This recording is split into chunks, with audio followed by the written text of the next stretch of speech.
Hi friends, welcome back to Manjula's lifestyle blogs. ಎಲ್ಲರೂ ಹೇಗಿದ್ದೀರಾ? ನೀವೆಲ್ಲ ಚೆನ್ನಾಗಿದ್ದೀರಾ ಅಂದ್ಕೊಂಡಿದ್ದೀನಿ. ಬನ್ನಿ ಫ್ರೆಂಡ್ಸ್, ಇವತ್ತು ನಾನು ನಿಮಗೆ ತೋರಿಸ್ತಾ ಇರೋ ರೆಸಿಪಿ ಬೀಟ್ರೋಟ್ ಪಲ್ಯ ಕ್ವಿಕ್ಕಾಗಿ ಹೇಗೆ ಮಾಡೋದು ಅಂತ ನೋಡ್ಕೊಂಡು ಬರೋಣ. ಮೊದಲಿಗೆ ಇಲ್ಲಿ ನಾನು ಕಡಾಯಿ ಇಟ್ಬಿಟ್ಟು ಒಂದು 3 ಸ್ಪೂನ್ ಆಗೋಷ್ಟು ಎಣ್ಣೆ ಬಿಸಿ ಮಾಡ್ಕೊಂಡಿದ್ದೀನಿ.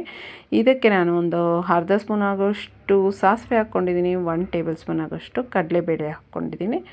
ಇವಾಗ ನಾನು ಇದಕ್ಕೆ ಒಂದು ಈರುಳ್ಳಿನ ಕಟ್ ಮಾಡಿ ಹಾಕ್ಕೊಂಡಿದ್ದೀನಿ ಫ್ರೆಂಡ್ಸ್. ಇವಾಗ ಇದಕ್ಕೆ ಈರುಳ್ಳಿ ಸೇರಿಸಾದ್ಮೇಲೆ ಮಿಕ್ಸ್ ಮಾಡ್ಕೊಳ್ಳೋಣ ಫ್ರೆಂಡ್ಸ್. ಇಲ್ಲಿವರೆಗೂ ಯಾರು ನನ್ನ ಚಾನಲ್ನ ಸಬ್ಸ್ಕ್ರೈಬ್ ಮಾಡ್ಕೊಂಡಿಲ್ಲ, ದಯವಿಟ್ಟು ಈಗಲೇ ಹೋಗಿ ಸಬ್ಸ್ಕ್ರೈಬ್ ಮಾಡ್ಕೊಳ್ಳಿ ಅಂತ ಹೇಳ್ತಾ, ಅಲ್ಲೇ ಪಕ್ಕದಲ್ಲಿ ಬೆಲ್ ಐಕಾನ್ ಇದೆ, ಅದನ್ನು ಕ್ಲಿಕ್ ಮಾಡಿ ಸೋ ದಟ್ ನಾನು ಹಾಕೋ ವಿಡಿಯೋಸ್ ಎಲ್ಲ ನಿಮಗೆ ನೋಟಿಫಿಕೇಷನ್ ಬರುತ್ತೆ ಅಂತ ಹೇಳ್ತಾ, ಇವಾಗ ಈರುಳ್ಳಿ ಹಾಕಿದ್ವಲ್ಲ ಒಂದು ಮಿಕ್ಸ್ ಕೊಡೋಣ. ಈ ಈರುಳ್ಳಿ ಬಂದು ಗೋಲ್ಡನ್ ಫ್ರೈ ಆಗಬೇಕು ಅಂತ ಏನೂ ಇಲ್ಲ ಫ್ರೆಂಡ್ಸ್, ಸ್ವಲ್ಪ ಫ್ರೈ ಆದರೆ ಸಾಕು. ಇವಾಗ ನೀವು ನೋಡ್ಬೋದು ನಾನಿಲ್ಲಿ ಕರಿಬೇವಿನ ಸೊಪ್ಪನ್ನ ಸೇರಿಸ್ಕೊಳ್ತಾ ಇದ್ದೀನಿ. ಸೇರಿಸ್ಕೊಂಡು ಒಂದು ಮಿಕ್ಸ್ ಕೊಡೋಣ.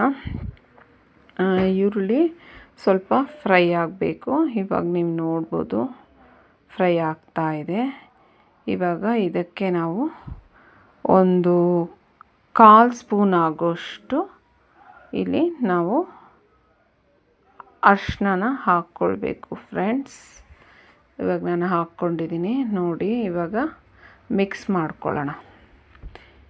ಇವಾಗ ನಾನು ಇದಕ್ಕೆ ಒಂದು ಚಿಕ್ಕ ಟೊಮೆಟೊನ ಕಟ್ ಮಾಡಿ ಇದಕ್ಕೆ ಆ್ಯಡ್ ಮಾಡ್ಕೊಳ್ತಾ ಇದ್ದೀನಿ ನೋಡಿ. ಟೊಮೆಟೊನ ಈರುಳ್ಳಿ ಹಾಕಿದ್ವಲ್ಲ ಅದಕ್ಕೆಲ್ಲ ಹೊಂದ್ಕೊಳ್ಳೋ ಹಾಗೆ ಚೆನ್ನಾಗಿ ಮಿಕ್ಸ್ ಮಾಡ್ಕೊಳ್ಳೋಣ ಫ್ರೆಂಡ್ಸ್. ಇವಾಗ ನಾನು ಇದಕ್ಕೆ ಮಿಕ್ಸ್ ಮಾಡ್ಕೊಂಡಿದ್ದೀನಿ. ಇವಾಗ ಇದಕ್ಕೆ ನಾವು ನಾನಿಲ್ಲಿ 1.5 ಸ್ಪೂನ್ ಆಗೋಷ್ಟು ಸಾಂಬಾರು ಪುಡಿನ ಹಾಕ್ಕೊಳ್ತಾ ಇದ್ದೀನಿ ಫ್ರೆಂಡ್ಸ್. ಹಾಕ್ಕೊಂಡು ಒಂದು ಮಿಕ್ಸ್ ಕೊಡೋಣ ನೋಡಿ. ನಾನಿವಾಗ ಇದನ್ನು ಮಿಕ್ಸ್ ಮಾಡ್ಕೊಳ್ತಾ ಇದ್ದೀನಿ. ಇವಾಗ ಇದಕ್ಕೆ ಸ್ವಲ್ಪ ರುಚಿಗೆ ತಕ್ಕಷ್ಟು ಉಪ್ಪನ್ನು ಹಾಕ್ಕೊಳ್ತಾ ಇದ್ದೀನಿ. ಹಾಕ್ಕೊಂಡು ಮಿಕ್ಸ್ ಮಾಡ್ಕೊಳ್ಳೋಣ. ಇವಾಗ ನಾವಿಲ್ಲಿ ಸಾಂಬಾರು ಪುಡಿ ಎಲ್ಲ ಹಾಕಿದ್ವಲ್ಲ, ಸ್ವಲ್ಪ ಡ್ರೈ ಅನಿಸ್ತಾ ಇದೆ, ಅದಕ್ಕೆ ನಾನು ಸ್ವಲ್ಪ ನೀರನ್ನ ಚಿಮುಕ್ಸ್ಕೊಳ್ತಾ ಇದ್ದೀನಿ. ಇವಾಗ ನೀವು ನೋಡ್ಬೋದು ಟೊಮೆಟೊ ಸ್ವಲ್ಪ ಚೆನ್ನಾಗಿ ಸ್ಮ್ಯಾಶ್ ಆಗಬೇಕು. ಅಲ್ಲಿವರೆಗೂ ಸ್ವಲ್ಪ ಕೈ ಆಡಿಸ್ತಾ ಇರಿ, ಇಲ್ಲಾಂದರೆ ತಳ ಅಂಟ್ಬಿಡುತ್ತೆ.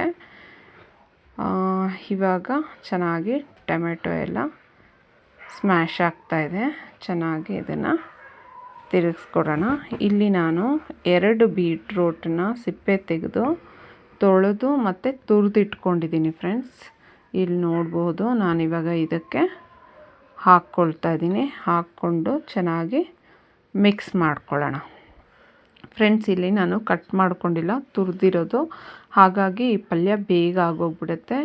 ಏನಿಲ್ಲ ಫ್ರೆಂಡ್ಸ್, ನೀವು ಬೀಟ್ರೋಟ್ನ ತುರಿದಿಟ್ಕೊಂಡು ಟೊಮೆಟೊ ಈರುಳ್ಳಿ ಎಲ್ಲ ಹಚ್ಚಿಟ್ಕೊಬಿಟ್ರೆ 10 ಮಿನಿಟ್ಸಲ್ಲಿ ಇದನ್ನು ನಾವು ಪಲ್ಯ ರೆಡಿ ಮಾಡಿಬಿಡ್ಬಹುದು. ಅಷ್ಟು ಈಸಿಯಾಗಿ ಕ್ವಿಕ್ಕಾಗಿ ಆಗಿಬಿಡುತ್ತೆ. ಇವಾಗ ನೋಡಿ ನಾನು ಇದನ್ನು ಚೆನ್ನಾಗಿ ಮಿಕ್ಸ್ ಮಾಡ್ಕೊಂಡಿದ್ದೀನಿ. ಇವಾಗ ಇದನ್ನು ಮುಚ್ಚಿಟ್ಬಿಡೋಣ 1-2 ನಿಮಿಷ.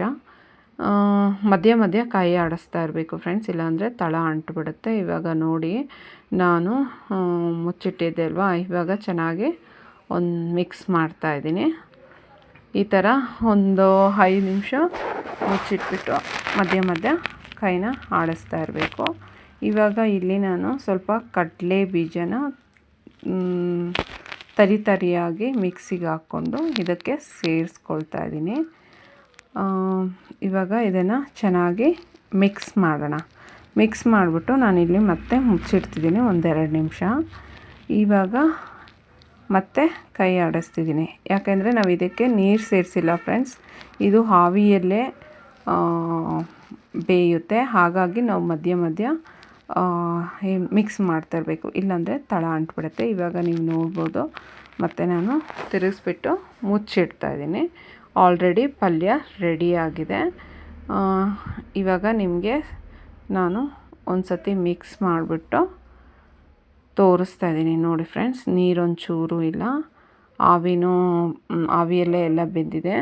ಇವಾಗ ನೀವು ನೋಡ್ಬೋದು ನಾನು ಸರ್ವಿಂಗ್ ಕೂಡ ಮಾಡಿ ತೋರಿಸ್ತಾ ಇದ್ದೀನಿ ಫ್ರೆಂಡ್ಸ್. ಎಷ್ಟು ಈಸಿಯಾಗಿ ಮಾಡ್ಕೋಬೋದು. ಕಟ್ಟಿಂಗ್ಸ್ ಎಲ್ಲ ಆಗಿದರೆ 10 ಮಿನಿಟ್ಸಲ್ಲೇ ನಾವು ಇದನ್ನು ಮಾಡ್ಕೋಬೋದು. ಅಷ್ಟು ಈಸಿಯಾಗಿ ಆಗುತ್ತೆ.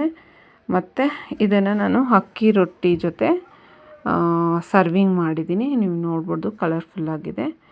ಯಾರಿಗೆಲ್ಲ ಈ ವಿಡಿಯೋ ಇಷ್ಟ ಆಗಿದರೆ ದಯವಿಟ್ಟು ಲೈಕ್ ಮಾಡಿ, ಕಮೆಂಟ್ ಮಾಡಿ ಹೇಗೆ ಬಂತು ಅಂತ ಹೇಳಿ. ಆದಷ್ಟು ಈ ವಿಡಿಯೋನ ಫ್ಯಾಮಿಲಿ, ಫ್ರೆಂಡ್ಸು, ರಿಲೇಟಿವ್ಸ್ಗೆಲ್ಲ ಶೇರ್ ಮಾಡಿ ಅಂತ ಕೇಳ್ಕೊತಾ ಮತ್ತೊಂದು ವಿಡಿಯೋದಲ್ಲಿ ಸಿಗೋಣ. Bye friends.